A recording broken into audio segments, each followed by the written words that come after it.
اعوذ باللہ من الشیطان الرجیم بسم اللہ الرحمن الرحیم۔ میں مسز احمد آج نئے سبق کے ساتھ حاضر ہوئی ہوں۔ جیسا کہ میں نے پہلے بھی پچھلی ویڈیو میں بھی بہت سی علامات کو ادا کرنا سکھایا ہے، امید یہی کرتی ہوں کہ گھر پر آپ اس علامات کو بہت دفعہ ریوائز کرتے ہوں گے، کیونکہ اگر دیکھیں ریوائز کریں گے تو وہ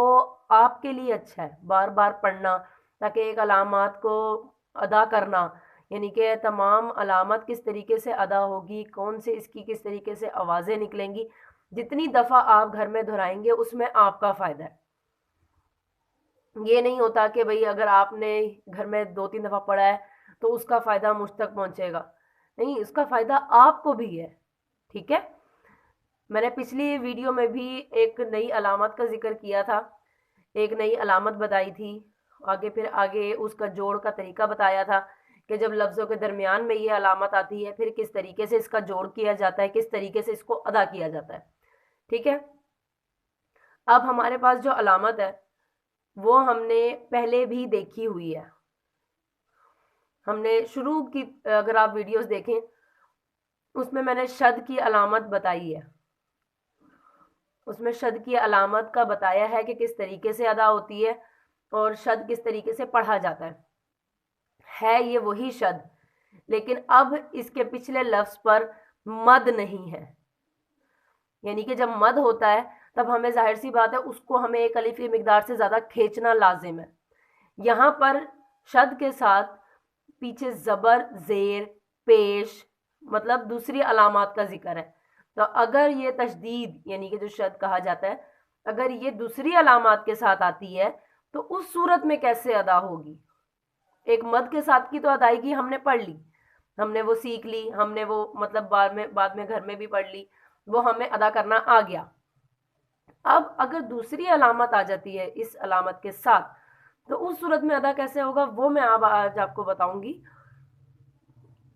اس علامت کے بارے میں نے پہلے بھی بتایا تھا کہ اس کے 2 سرے ہوتے ہیں، 2 سرے ہوتے ہیں اس کے۔ اس کا مطلب کیا ہوتا ہے کہ اس کا ایک سرے کا مطلب یعنی کہ پچھلے لفظ کے ساتھ ملائیں، اور دوسرا سرا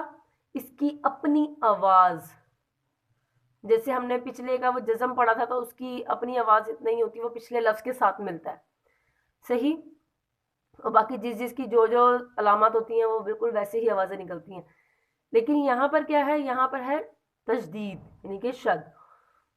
اب اس کو ہم نے پچھلے لفظ کے ساتھ بھی ملانا ہے اور اس کی ہم نے اپنی آواز اس کی علامت کے ساتھ واضح بھی کرنی ہے، تو اس کو کس طرح پڑھا جائے گا؟ بسم اللہ الرحمن الرحیم۔ الف زبر با، اب الف کے اوپر زبر ہے، با کے اوپر ہی تشدید والی علامت ہے، الف زبر با اب، با کے ساتھ ملا، پھر اگلا سرا کیا ہے اس کا، با زبر با، اب با، یعنی کہ ہم نے جیسے پہلے مد کے ساتھ ملایا تھا الف لام میم، یعنی کہ مد کے ساتھ کھچتے ہوئے پڑھا تھا وہ، یہاں پر زبر ہے تو زبر کا کیا ہے، الف زبر با اب، با زبر با، اب با۔ ویسے ہی ہم اگر دوسرے لفظ پر آئیں، الف زبر با اب آگے با کی علامت بدل گئی، با زیر بی، اب بی، یعنی کہ ہم نے اس کو پچھلے لفظ کے ساتھ بھی ملایا، آگے ہم نے اس لفظ کی جو آگے علامت تھی ہم نے وہ بھی واضح کی، ایسے ہی ہے۔ اسی طریقے سے الف زبر با اب، با پیش بو،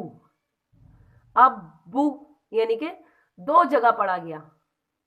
تشدید تھی نا، ہم نے اس کو 2 جگہ ادا کیا، پچھلے لفظ کے ساتھ ملا کر بھی اور ہم نے اگلے لفظ کے ساتھ بھی، تو کیا بنا، ابا، ابی، ابو،